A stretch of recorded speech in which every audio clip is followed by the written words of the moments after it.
La tua mente spicca quando è notte Mr. StrangeTony. guardi fuori You're going to die. vedi nell'oscurità. Oliver was an average teen.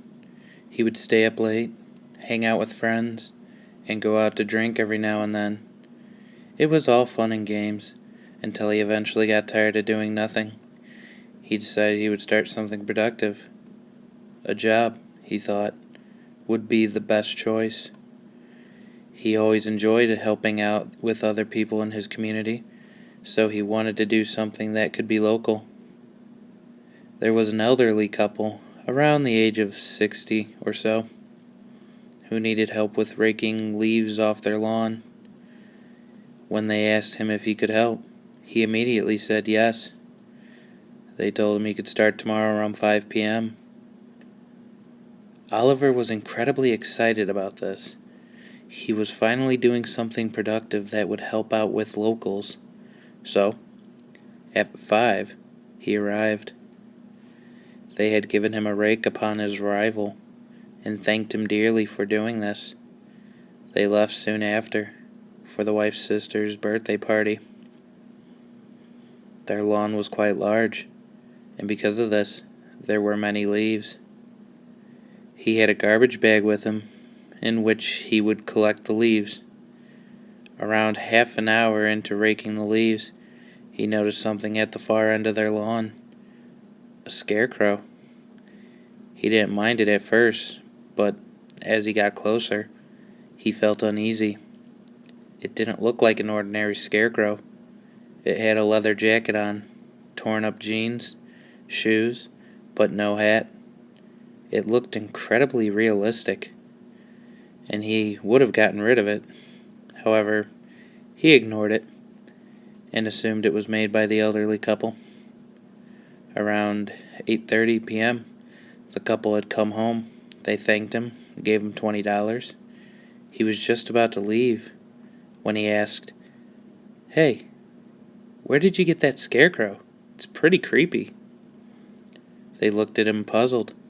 Then the man said, "We don't own a scarecrow."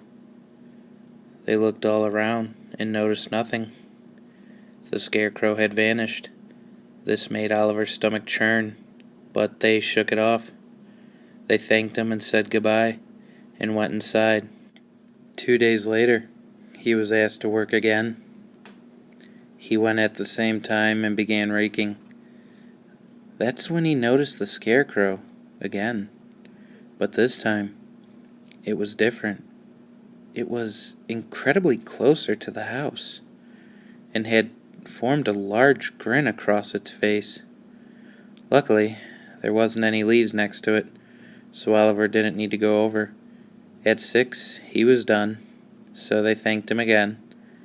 This time, he never told them about the scarecrow. He feared they would have called him insane. The next day, Oliver was walking home from school. While doing so, he passed by the elderly couple's house. Upon looking, his heart stopped. At least 2 cop cars were present, and 1 ambulance. There was caution tape all around, and he could see stretchers being carried out with bodies covered in a white blanket.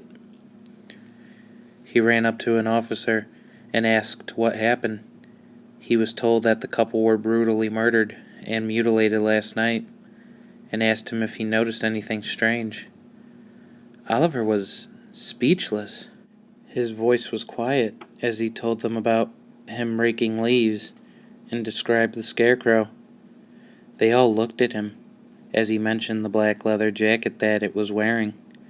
One officer came over with the exact same jacket in his hands.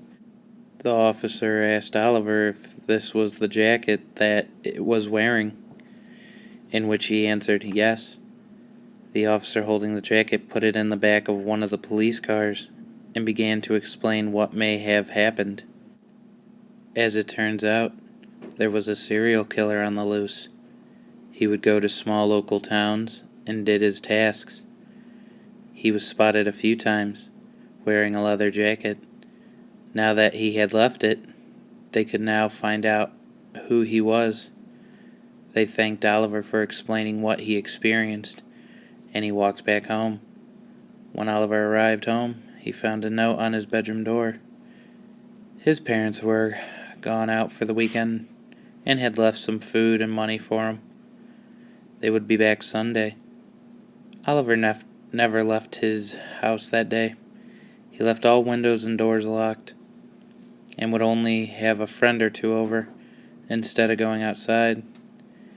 He invited over his cousin Sasha. They hung out for the day, but he never mentioned the Scarecrow.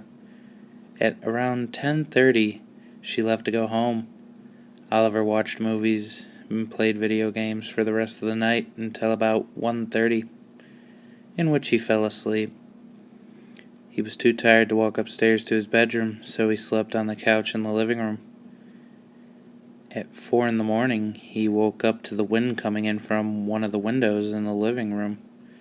His heart pounded as he remembered locking it. He went over and opened the curtains. It had been broken open sometime that night. He froze for a minute. All he could think about was that Scarecrow and its creepy grin. Suddenly, he heard scratching. Slowly, he turned around, and what he saw had kept him dead in his tracks. At the corner of the room was the Scarecrow. It was on its feet, staring at him, with the same grin that it had before.